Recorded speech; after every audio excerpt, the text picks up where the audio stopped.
Scottie Barnes is primed for a major leap for this upcoming season as he revealed today that he put on close to 10 pounds of muscle and has been working on his cardio, working on his game this entire summer, and is really ready to break out. So we'll discuss his comments as well as Darko Rajakovic discussing how he is all in on the Raptors' new philosophy coming into this upcoming season. And Bobby Webster, the Raptors GM, discussed some insane details regarding their quest to acquire Damian Lillard. So lots of stuff to break down in this video. Without further ado, let's jump to the first topic of discussion. The first thing we're taking a look at is Darko Rajakovic being all in on the Raptors' new philosophy. And the new philosophy is essentially adjusting away from a lot of the things Nick Nurse integrated into this team for the past couple years. And one of the first ones is not a lot of rotation, not a lot of minutes for people outside the top 6, the top 7 for this Raptors team. It's one of the first things Rajakovic brought up in this media day availability is that when asked about the Raptors rotation, he says he likes to use a deep bench, 10 guys, and on certain nights more. He believes that 82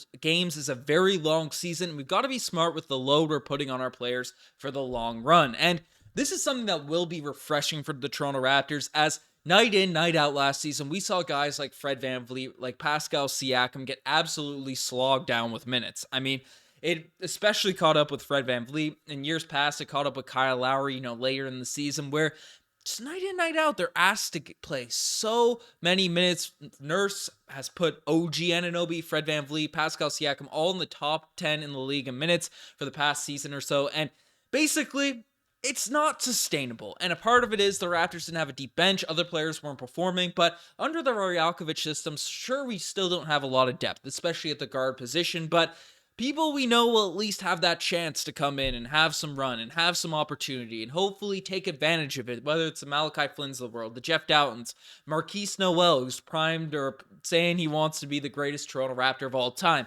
It's nice to see a coach that's saying, hey, you don't have to absolutely, grind it out on the bench, get 2 minutes here, 2 minutes there. You'll get your opportunity, elevate our bench players a little bit and hopefully develop some talent where we don't have to necessarily make big trades, give up draft picks in order to fortify our bench, if we are trying to compete for these upcoming years. So that's a nice little change of pace for Rajakovic. Obviously can go too far in the other direction where we've seen guys like Mike Budenholzer be so deeply dependent on their rotations that Giannis Antetokounmpo gets pulled out with like 3 minutes to go in a game because these minutes restrictions and these adjustments and these types of things, right? We want our best players on the court, but we don't want them to get worn down, especially during the regular season. So definitely keep an eye on it. It can go swing in the wrong direction, but it's nice to see us move away from the other extreme. Also, Rajakovic had some interesting comments regarding basically Scottie Barnes and discussed how players 1 through 4 will all be sort of interchangeable. And we know this, that Scottie Barnes is going to have more of a role on the offensive end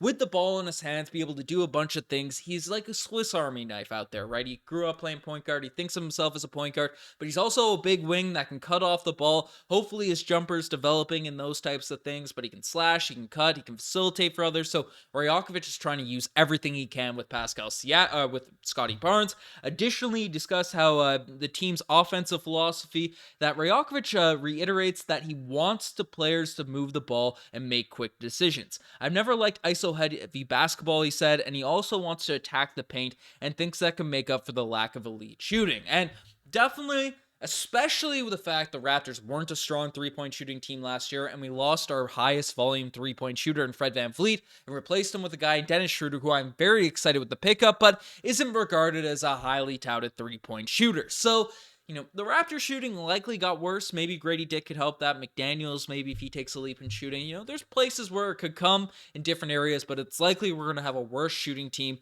unless Scottie obviously develops that three-point shot and all that type of stuff. But we're likely having a worse three-point shooting team going into next season, so Rajakovic is going to have to sort of build around that with a new sort of offensive philosophy. And then talked about defensively, right? He's said to make his first priorities to protect the paint and take away corner threes, something the Raptors didn't emphasize under Nick Nurse, and mentioned the importance of defensive rebounding. And this is something that I know will excite a lot of Toronto Raptors fans because Nurse's crazy, wild, unorthodox defensive scheme worked really well when you had guys like Kyle Lowry, Danny Green, Kawhi Leonard, Serge Ibaka, Pascal, sort of the young guy in the group, right? When you have that type of lineup, when you have that type of team, you can try out really weird defensive philosophies. Heck, even the year after when OG took more of a step up, Norman Powell, these types of dudes, right, in that Raptors sort of defensive system, made sense. However, the Raptors got younger following that 2020 season especially, and since that point, the Raptors defense definitely looks sketchy on a given night. The younger guys really struggled with Nurse's defensive philosophies, the quick rotations, the almost switching defensive schemes every second possession. Some nights it looked great, the defense looked amazing, and we clamp up teams. But then there were other nights where teams are just raining in open, completely naked threes straight on Toronto Raptors' heads. So it's nice to see Rajakovic saying, hey, we're going to focus on taking away especially those open corner threes that the Raptors have given up so many of them in recent years. So that's something I'm excited about. I'm excited to see. And the final thing I want to briefly discuss, because this was a point of contention by some people in the comments in our last video, is basically the Raptors don't want to play selfish basketball. And Masai Ujiri, when asked a question about Pascal Siakam, went on a very long rant about how there's no extension coming until we see a less selfish brand of basketball from the Toronto Raptors. And the fact that that question was asked regarding Pascal Siakam and he went on that sort of direction indicated to me that that was a call out of Pascal Siakam. And then Pascal Siakam's response later in that day seemed like a clear response to Masai Ujiri. And we also got a little inkling of this from Darko Rajakovic in today's media day presser as well. Basically saying, when asked about how to maximize space for Pascal Siakam to operate this year, when teams put two players on you, you need to make a pass. And, you know, that's the philosophy. That's what the Toronto Raptors culture reset, the culture change is trying to go. And watching that sort of press conference, the media day thing today, it was pretty clear to me that that was a point of contention. It's something that's being discussed, and I don't think it's necessarily a bad thing.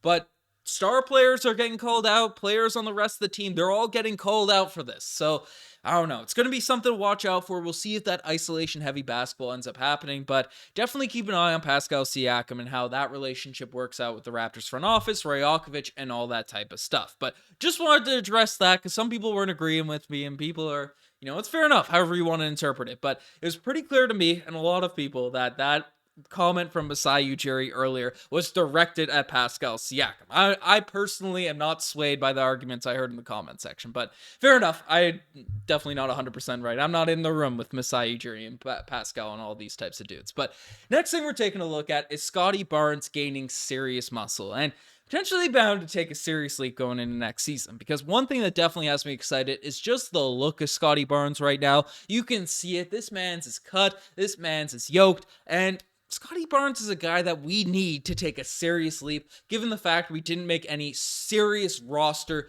improvements. Yes, Schroeder was a great pickup.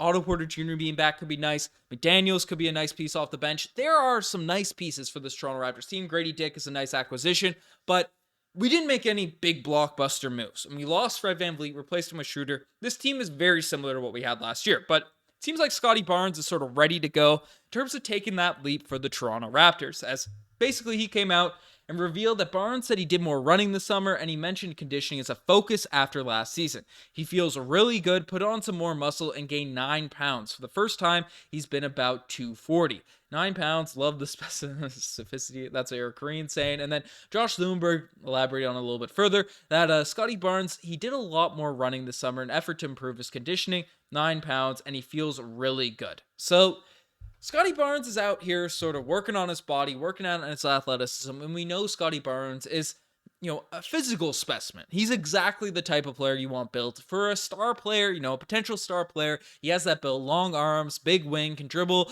and, you know, he's athletic, he can yam it down. Scottie Barnes is built, and nice to see him put on some extra muscle and focusing on that conditioning, right? We've seen at times Scottie Barnes, especially when he had the ball in his hands a lot, you know, in games where Fred VanVleet may have been out, Gary, we were dealing with some injuries. Scottie Barnes did end up getting fatigued at times as the games went along. He even discussed that in a bunch of post-game interviews last year. So it's nice to see Scottie Barnes, you know, focus on that conditioning and know that he's going to have a much more extended role with Fred VanVleet out and the new sort of philosophy for the Toronto Raptors for this upcoming season. So that's a great thing to see. And I don't know. I think this is the year we could definitely see Scottie Barnes take that leap, break out, and, you know, put those extra 10 pounds of muscle to use, or 9 pounds with the specificity. So shout out to Scottie Barnes there for putting in the work this summer. The final thing we're discussing is Bobby Webster reveals some insane details on the Damian Lillard trade. And this one had me wild. This one had me a little bit interested based off of what Bobby Webster had to say.